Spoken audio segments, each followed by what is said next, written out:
What's going on, everybody? Hope everybody's doing well and had a happy Easter. I know we did. It was a pretty good Easter weekend. Nice weather. It's warming up. Everything's bloomed. Spring has sprung. Allergies are going bananas. I'm sure all you guys understand and know all about that. But listen, what to expect when you onboard with a new company? I probably get this question in at least the top 3 questions that I get between Facebook and YouTube is, I just onboarded with this company, but I'm not getting any work. So, I would like to answer that question for you because I know it's kind of a pain getting in touch with people, and you get in touch with them and they're like, well, you'll get it as soon as I get it, or we're just a little slow right now, this, that, and the other. And a lot of the times that may be the case, but listen, you are not the only vendor that they have, most likely. And if you are, I'm sure you see a truckload of work as soon as you onboard with them. But if you do not, then chances are they either, one, don't have much in your area, or they're growing their portfolio in your area, which is why they're absorbing new contractors for that specific area. Or they have some people who may be decent that are just getting the work over you. So, my philosophy, what I do anytime I onboard with a new company, is I just expect the bare minimum initially. But something that I do before I onboard with them is I call.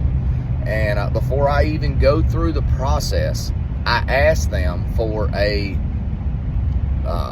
last month print off of the workflow that they had in my state.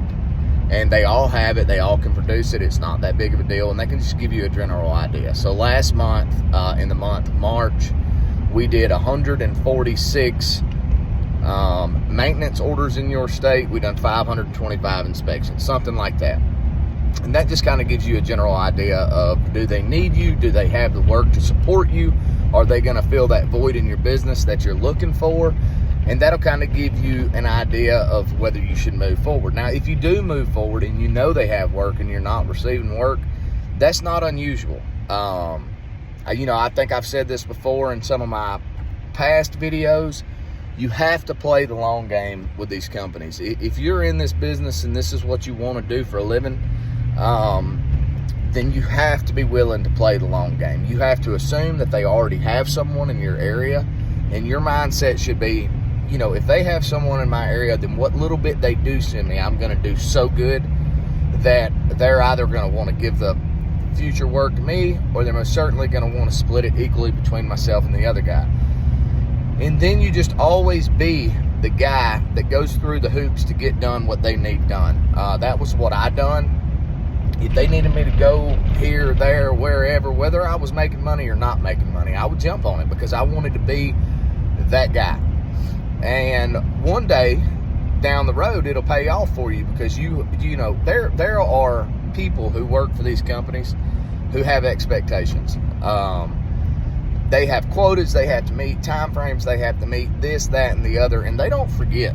When you're the person that does something for them that keeps their boss from coming down their butt, they remember you. And so that's why I always say, just jump out there, do it, do what you can, create relationships, help people, and be that guy or gal, whichever. But don't get disheartened. Don't be upset if you onboard with a company and you just do not have a huge slate of work given to you the next day. That's not really the way that it works. I've onboarded with 7, 8, different nationals throughout the years. And, I've always had to pick up the crumbs and be a bottom feeder for a little bit. And then eventually my reputation, the quality of work, the timeliness we do our work, the communication, and all of the positive things that we've created as a company starts to show within that company. And they realize that, it would be doing them a huge service to just send us the work because we're going to get it done. It's going to be done right, this, that, and the other. So that's kind of what you want to shoot for. just remember, when you first on board with them, chances are you're not going to get a huge slate of work. Be the bottom feeder.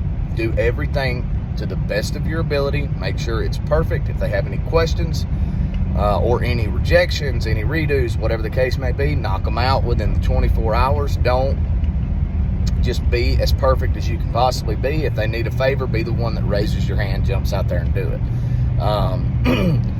And also, before you on board with them, like I said, check with them and make sure that they have the work in your area. A lot of these, it's kind of like a regional thing. So you may be onboarding with, let's just say you're onboarding with Brookstone, but Brookstone doesn't have the portfolio for their specific client in your area. So then you're just going to kind of go on a list, and then if they pick up that area, then they're going to utilize you. But you can find all of that out first, and I would advise doing that. It'll make your life a little bit easier.